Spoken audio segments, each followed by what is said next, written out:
So a couple weeks ago, Last Week Tonight did a story on McKinsey. And I've been a big fan of the show for a long time, pretty much since the start. But this time I was especially interested because, unlike the other episodes, I actually know a thing or two about this topic. So let's go ahead and take a look.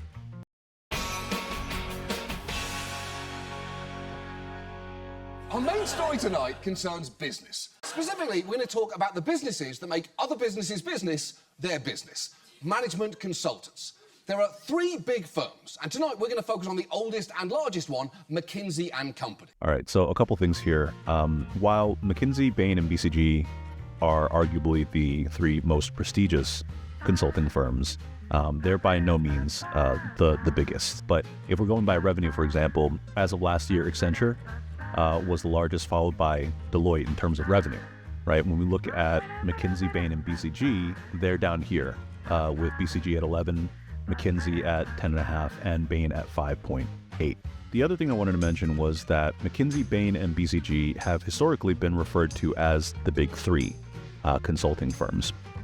But more recently, that's been more or less replaced by MBB. And that might be because of the confusion between the big three and the big four, which right now that's Deloitte, PwC, EY, and KPMG. Incidentally, the term big four was never intended to reference consulting firms, but rather historically came from the grouping of accounting and audit firms. By the 1950s, the firm was assisting the White House with staffing organization, which according to the company would lead to the creation of the Chief of Staff role. In 1970, McKinsey helped create the barcode. But it's not just barcode innovation. Firms like McKinsey sell themselves as can-do experts who can come in, provide an outside perspective and fix whatever ails a company, whether it's re-engineering an organizational chart, working on digital strategies, or deciding whether to sell off part of their business. You name it, they'll advise you on what to do. All right, let's stop here for a second. So first things first, he's not wrong, but I do think it's a really reductive way of describing the consulting industry in general. And I can't tell if I'm saying that because my feelings are hurt. McKinsey doesn't see itself as just a bunch of PowerPoint-slinging, power suit-wearing micromanagers. As you can tell from their recruitment videos, they see themselves as operating as a force for good in the world. Our purpose is to create positive, enduring change in the world. The work you do with McKinsey will matter. What we are doing on a day-to-day basis is really impacting the lives of thousands of people, sometimes more. Right, McKinsey consultants are encouraged to see themselves as world changers. As a humble McKinsey partner once put it, there are only three great institutions left in the world: the Marines, the Catholic Church, and McKinsey. All right, so excusing the fact that that was an HR recruiting video, I don't think any consulting firm can describe their mission as, being a force for good in the world, simply because the diversity of the clients that they work for, some of which may, just by operating, cause irreparable harm to the planet, for example. And the truth is, McKinsey's reputation has taken a bit of a knock in recent years. It's found itself under scrutiny for everything from exacerbating income inequality to helping market dangerous products to enabling authoritarian regimes. And former employees have pointed out that for all its talk of making the world a better place, it's worked for some of the planet's biggest polluters while getting hundreds of millions of dollars in return. In fact, one of those disillusioned employees paints a pretty damning portrait of what the company is at its core. They serve a lot of clients with really harmful effects. They know exactly what the repercussions are going to be, and then they say, we're going to do it anyway. And that tells you all you need to know about the firm. I don't want to come off as too much of a cynical asshole.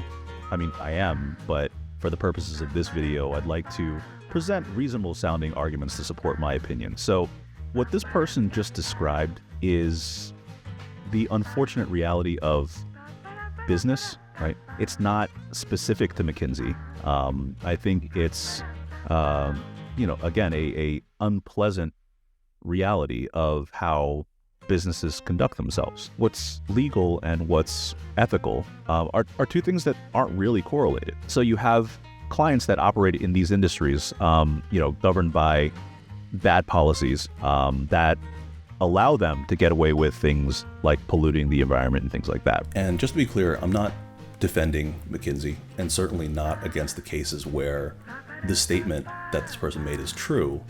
I do think it is a disingenuous and reductive way of characterizing an entire firm, especially one like McKinsey with as diverse a client portfolio as they have. And you know what? I don't really care about McKinsey, the company. It's just a little unfair to the people who are actually doing good work, and these are most of the people, right, that come into work, they're just trying to get their job done, and they work for, clients that, again, don't fit this description. Anyway. So if it's that influential, that ubiquitous, and is behind so much harm, tonight, let's take a look at McKinsey. And if this is the first time that you are hearing McKinsey's name, don't be embarrassed, because for a company with so much reach, it's gone out of its way to try and keep a low profile. It doesn't publicise its client list, and even its offices can be hard to spot. We stopped by McKinsey's headquarters at 3 World Trade Center in Lower Manhattan. Wow, that's such a powerful company, and yet you'd never know they were here. There's not a single McKinsey sign anywhere. Why is that? They don't want anyone to know anything about them. They want everything done in secret, and if that includes where they work, then so be it. Whoa, let's pump the brakes there, Walt. So let's take this one from the top.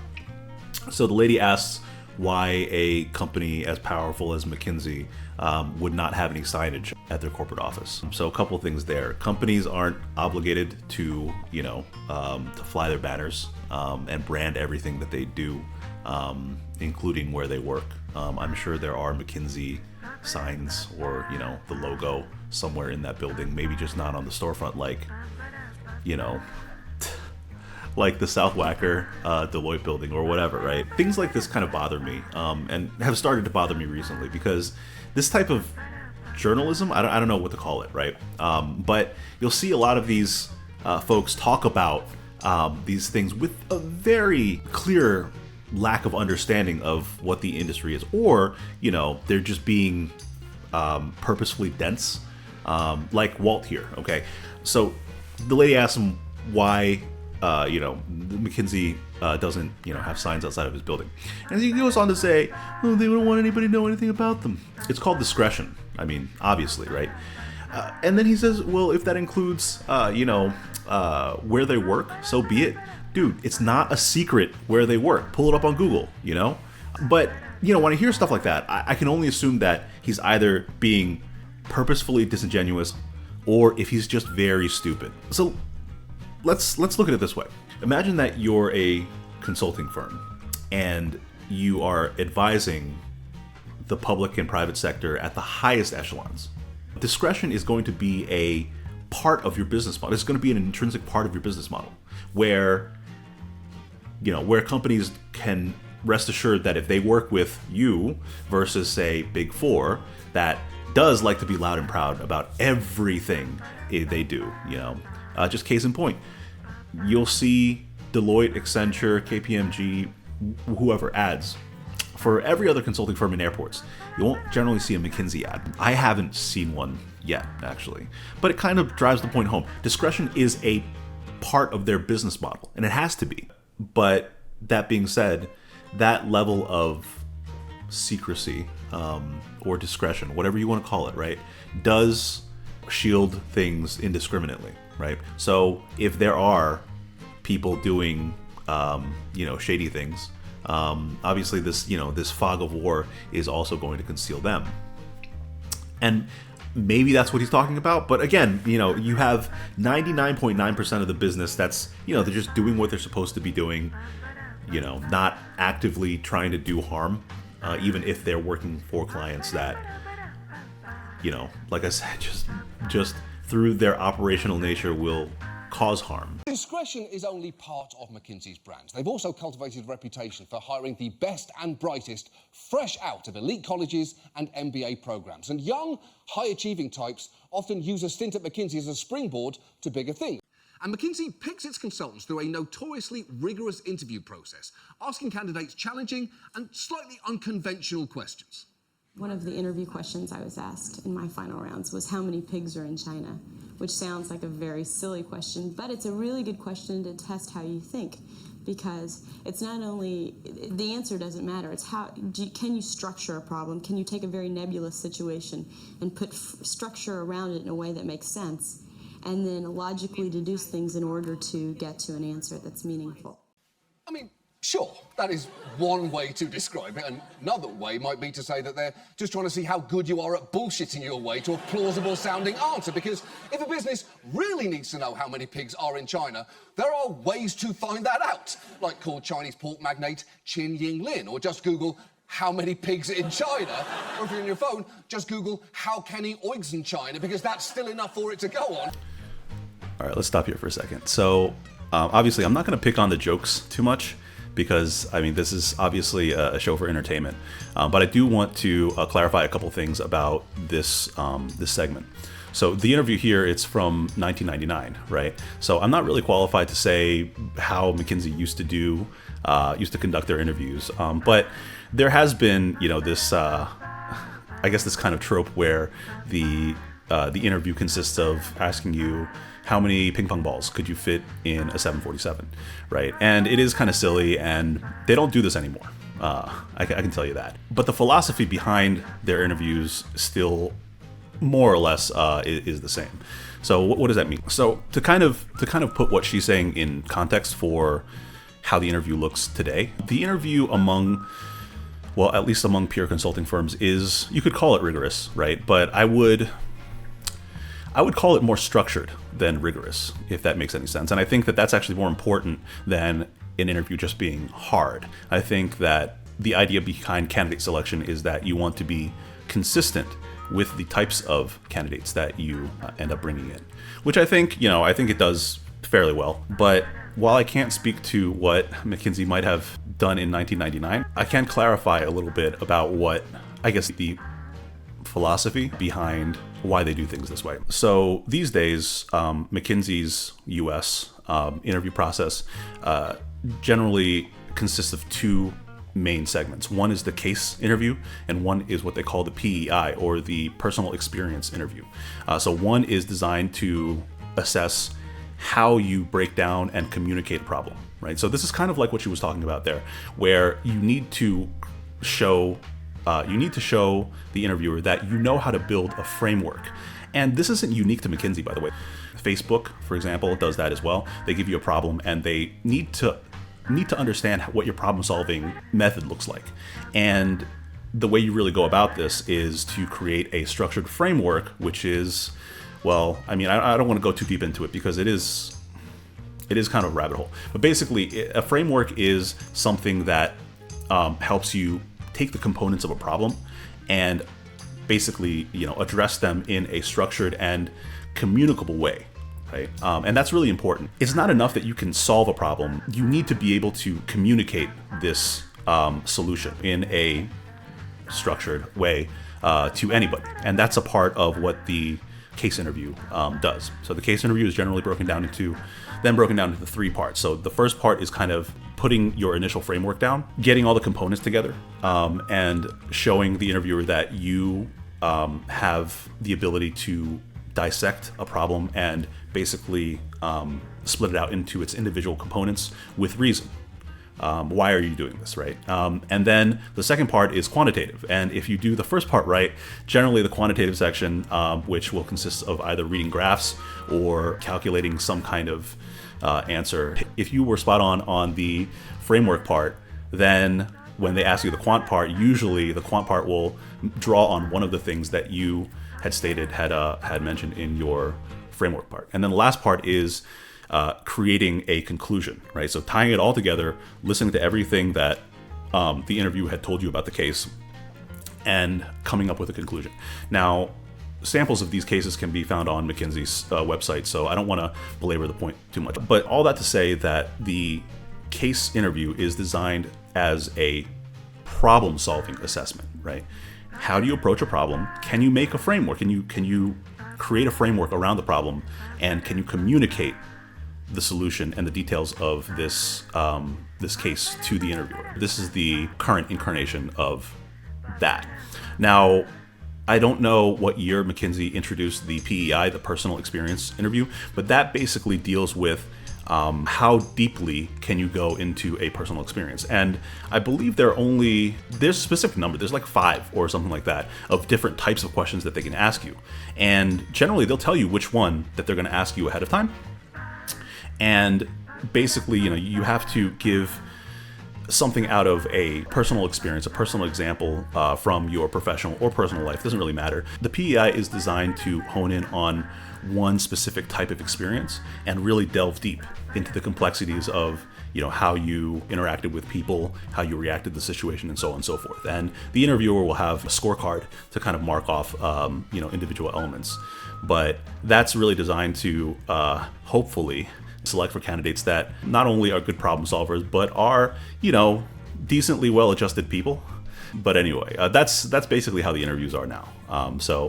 What she's saying, it's probably archaic. The other thing I want to mention is that, I don't want to pick on the jokes too much because I understand this is a comedy show, but this is 1999 and maybe Google was around in its infancy, Yahoo was around, but I think that this is probably the tail end of these types of interview questions, or how many ping pong balls can you fit in a 747, and things like that. But currently, they don't do things like this anymore. But it is still funny. But once they are hired, McKinsey consultants work insanely long hours while being schooled in the McKinsey way of doing things, something that the firm itself can be pretty insufferable about. A partner once said, "We don't learn from clients, their standards aren't high enough. We learn from other McKinsey partners." Wow, based McKinsey partner strikes again. Okay, so I have a lot of thoughts about this, but I'll try to condense it down a bit. I can see why some consultants would gravitate toward this statement from the McKinsey partner being true, but I think that most consultants' experiences are kind of skewed by the fact that they're working for clients that need help in one way or another. I don't think that consultants are ever coming into a client on, in the best of circumstances for that client, right? So I think that experience might show, at least for the consultants, that the clients are inept, and that's certainly just not true. That's just not true. The other thing is that, he mentioned that once onboarded, McKinsey consultants work extremely long hours. That's true of, pretty much anybody in big firm consulting. And it's part of the value prop for consultants being hired in general, right? You get these, hopefully, bright and talented folks coming in to help your organization that have, no limit on how much they can be worked, which is, a big problem in the industry. The fact that consultants work insanely long hours may also breed a bit of contempt. Oftentimes we'll go in and we'll see clients leaving at 4:30 or 5, and we'll be working into the wee hours of the night. And I think that kind of disparity also breeds a bit of contempt. But in general, I don't think what the McKinsey partner said is true or fair, but that mentality certainly makes sense if you consider everything. Anyway, I don't want to sound like I'm defending that partner, because I think that that's just really just a shitty thing to say. But again, if you kind of take all the circumstances together, it does make sense why this partner would say that, and why people in consulting would be inclined to feel this way, even if it's not really valid. And the thing is, that level of swagger might make some sense if McKinsey's advice was consistently novel and brilliant. But it's had some big misses. Famously, in the early 1980s, its client AT&T asked McKinsey to estimate how many cell phones would be in use in the world by the turn of the century. And McKinsey concluded that the total market would only be about 900,000 phones total, which persuaded AT&T to pull out of the market for a while. What can I say? You can't win them all. But even when they are troubleshooting existing problems, their bespoke solutions can be blindingly obvious. Just watch as one McKinseyite brags in a promotional video about the firm's ability to come up with unique solutions. We were serving an energy client, and their problem was that they have offshore drilling rigs, and they had stacks and stacks of paper invoices that they would fly out to these rigs in the middle of the Gulf Coast in hurricane weather to have to get somebody to sign off and then helicopter back to headquarters. We brought in a team that had partners who were experts in the energy sector. We had partners who were experts in procurement as a function. And they were able to get together with our digital team and say, actually, we don't know if signatures are really required for this. Yeah. No shit. I'm not sure it speaks that well of you that you needed the digital team and experts in the energy sector and procurement as a function, whatever the fuck that means, To get to the conclusion, why not send an email instead of a fucking helicopter? Yeah, so not that I know a whole lot about the energy sector or procurement or supply chain, but I'd like to think that there was some additional level of complexity, like, a regulatory thing or something of that nature.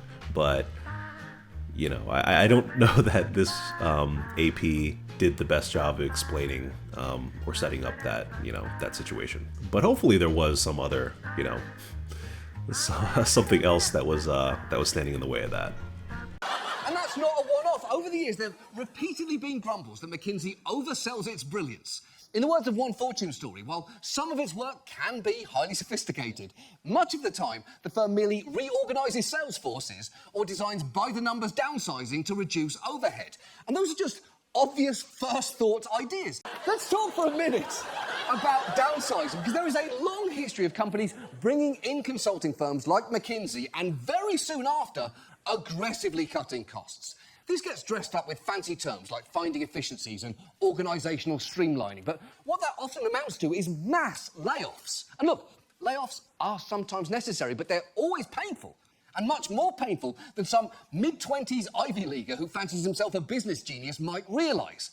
24 years ago, McKinsey allowed a documentary crew rare access to film a training session for young consultants, going through an exercise where they role-played advising a real-life client. Here they are, joking about how they would break the news that layoffs were going to be necessary. We got a very simple strategy. Just boom, boom, boom, boom, boom. Hit the road, Jack, and don't come back no more. No more. Hit the road, Jack, and don't come back no more.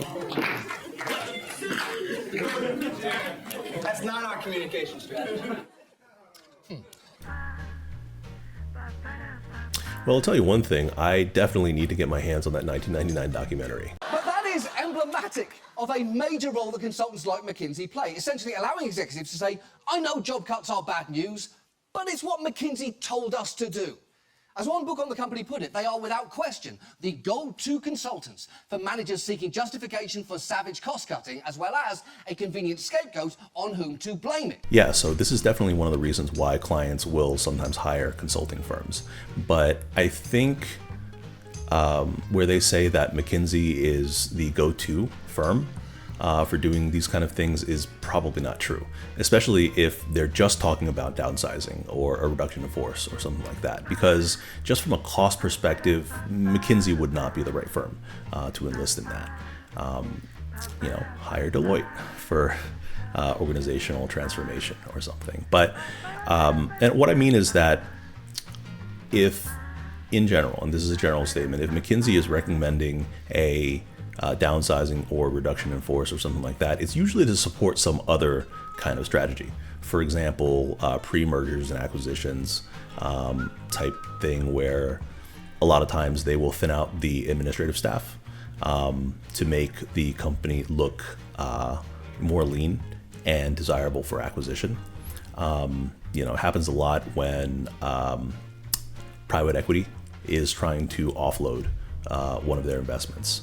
But yeah, I think that, again, just taking this at face value, this is probably not true. But it is true that, again, clients hire consulting firms to do this kind of thing all the time.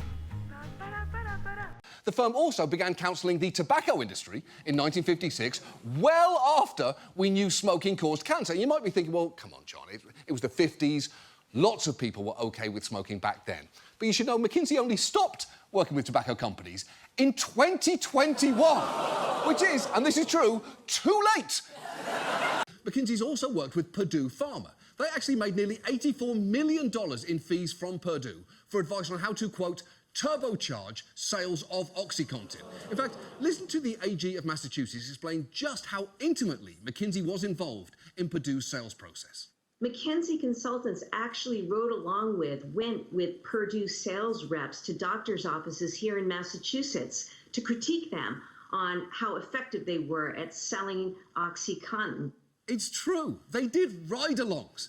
So I want to start off by saying that I am in no way defending the actions of those that were involved at McKinsey in this just absolutely abhorrent scandal where, a few leaders here with complete apathy and disregard for human life went and just thought it was okay to, pursue an engagement like this.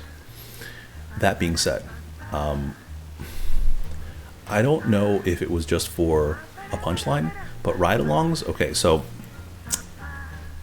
if they had said, and there's plenty of things to be said about what McKinsey did wrong here, okay, but to just say, oh, well, they went for ride-alongs with sales reps, right, to kind of critique them on their sales process. There's nothing inherently wrong with that, right? And this is, again, presuming that there was no, unethical strategies being advised here. Say, for example, they weren't misrepresenting the safety facts of the drug. So I'm just taking this at face value is what I'm saying, right? And it's just weird to me because there's so much that they could have cited. But just to say, oh, well, they did ride-alongs, I don't know. It's not very compelling when there is so much compelling evidence of what they've done either illegally or just simply unethically in this situation. So I don't really get it. All I'm saying is that they should have picked more compelling reasons or examples, at least in this example, because simply saying ride-alongs just, it doesn't sound like there's anything wrong at face value. But it's not just private companies. Remember, McKinsey's frequently hired by government agencies too, where again, their advice has not brought universally positive change. For instance, in 2014, New York City brought McKinsey in to figure out how to reduce violence at Rikers, a project whose cost ballooned to $27 million. So what imaginative strategies did McKinsey try to implement? Oh, I don't know, just fun things like expanding the use of tasers, shotguns, and aggressive dogs. It's some very outside-the-box thinking for people literally trapped inside boxes. But its big project was an anti-violence program called Restart, and it claimed that violence had dropped more than 50% in the Restart facilities, which sounds great. Unfortunately, it turned out that number was bogus because jail officials and McKinsey consultants had reportedly jointly rigged the Restart program by stacking the units with inmates they believed to be unlikely to get into fights or to attack staff in the first place. And while McKinsey, to this day, defends that program and denies skewing the results, it is notable that when ProPublica later crunched the numbers for Rikers overall, they found that jailhouse violence there had actually risen at nearly 50% since McKinsey began its assignment. McKinsey's government clients also include regulators, which can get a little weird when you consider that McKinsey also represents corporate clients. For instance, remember how it worked with Purdue Pharma? While it was working for them, it was also working with the FDA. That sure seems like a clear conflict of interest, and it was one that even Mr. Positive and Enduring Change here found a little hard to explain to Congress after the fact. Okay, so let me ask you, did you disclose to the FDA your McKinsey's work at the same time? Did you disclose to the FDA that McKinsey was working at the same time it was working for the FDA that it was working for Purdue? Did you disclose that to the FDA? We made clear in multiple instances that the individuals involved had experience in both pharmaceuticals and opioids. Claiming my time. Mr. Sternfels, they didn't have experience. They were the identical humans working for both at the same time. Exactly. And there's a big difference between having experience working for both and actively working for both at the same time. At one point, 4 consultants working on an FDA contract to enhance drug safety was simultaneously working for Purdue on projects designed to persuade the FDA of the safety of Purdue's products. One project even had them writing scripts for Purdue to use in a meeting with the FDA on the safety of pediatric OxyContin. Pediatric Oxy! Oxy for kids! Now, McKinsey claims there was no conflict there, and that the nature of their work for the FDA and Purdue was different, which is a little hard to take, considering that they sold themselves to Purdue at the time with the notion that they had special insights into the FDA. They told Purdue in 2014 that they brought an unequaled capability based on who we know and what we know.